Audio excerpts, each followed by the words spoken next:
কবরটা যখন চেপে আসতেছিল আমি তখন আল্লাহকে ডাকতেছিলাম, কিন্তু না না কোনো ডাক তো হয় মানে না, কবর শুধু চাপতেছে।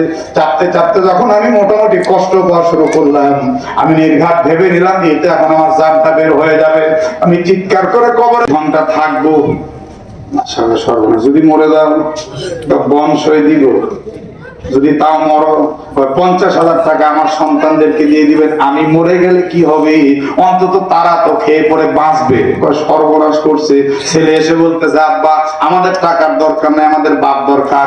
মেয়ে বলতেছে আব্বা আমাদের টাকার দরকার নেই, আমাদের বাপ দরকার। সবাই এক বাক্যে বললো টাকার দরকার নাই। স্ত্রীও কান্দার বলে টাকার দরকার নাই, কিন্তু লোকটা এত কৃপণের কৃপণ, এই লোকটা বলে তোদের দরকার না থাকতে পারে, আমার দরকার আছে, আমার দরকার আছে। এবার এক বাক্যে বাদশাকে বললো বাদশা নামদার আপনি কবর খনন করেন, আমি শুধু বাড়ি যাব আর আসবো। এই লোকটা বাড়িতে গিয়ে করলো কি জানেননি, একটা করে রুটি বানিয়ে একদম রোদ্রের মধ্যে শুকিয়ে রাখতো। এই রুটিটা শুকিয়ে কটকটে করে 5-10 মিনিট পানির মধ্যে ভিজিয়ে আবার তুলে ফেলতো, তারপর আবার চালের মধ্যে শুকাতে দিত। এই রুটি ভিজানো পানি খাইতো, কিন্তু রুটি খাইতো না। লোকটা বলেন তো কিপটার কিপটা, শুধু কিপটা না মহা কিপটা। রুটি খায় না, রুটি ভিজানো পানি খায়। এই লোকটা বাড়িতে গিয়ে ওই একটা রুটি সাথে করে নিয়ে আবার কবরে নামছে। বাচ্চাকে এটা কি, এটা আমার বাঁচার অবলম্বন। ঠিক আছে যা রুটি খাবি খা, কিন্তু 24 ঘন্টা। বলে ঠিক আছে হুজুর। এবার সবাই কাঁদতেছে, 24 ঘন্টার জন্য তাকে একদম বন্ধ করে দেওয়া হচ্ছে। কাঁদতে কাঁদতে সন্তান সন্ততি সবাই চলে গেল।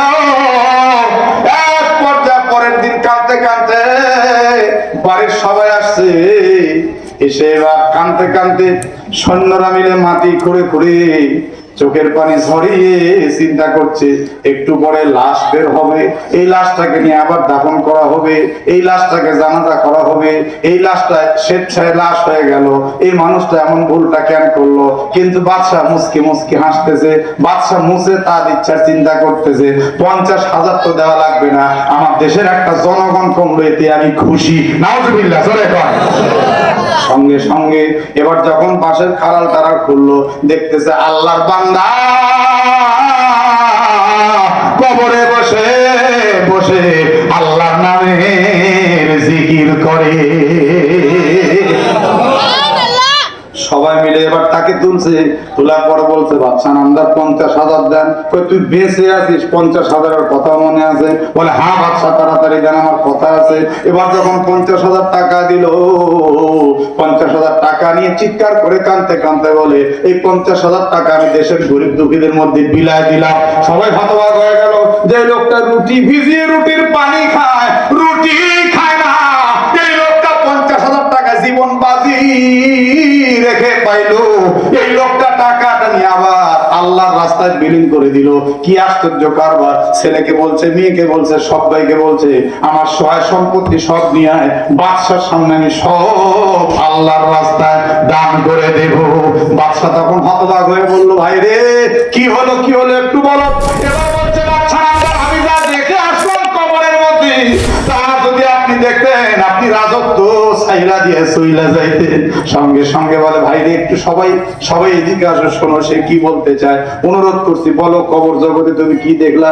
এবার লোকটা চোখের পানি ছাইরা ডাক দিয়ে বলে হুজুর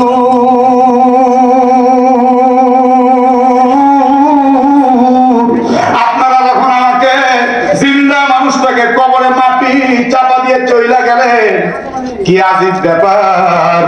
সারাদিন হুজুরদের ওয়াজে শুনছি মাটিয়ে চাপ দিবে, মাটিয়ে চাপ দিবে, কিন্তু আমি সেটা সচক্ষে দেখছি। আপনারা চলে যাওয়ার পর আস্তে আস্তে কবরটা যখন চেপে আসতেছিল আমি তখন আল্লাহকে ডাকতেছিলাম, কিন্তু না না কোনো ডাক তো হয় মানে না, কবর শুধু চাপতেছে। চাপতে চাপতে যখন আমি মোটামুটি কষ্ট পাওয়া শুরু করলাম, আমি নির্ঘাত ভেবে নিলাম এতে এখন আমার জানটা বের হয়ে যাবে। আমি চিৎকার করে কবরের মধ্যে ডাকতে থাকলাম আল্লাহ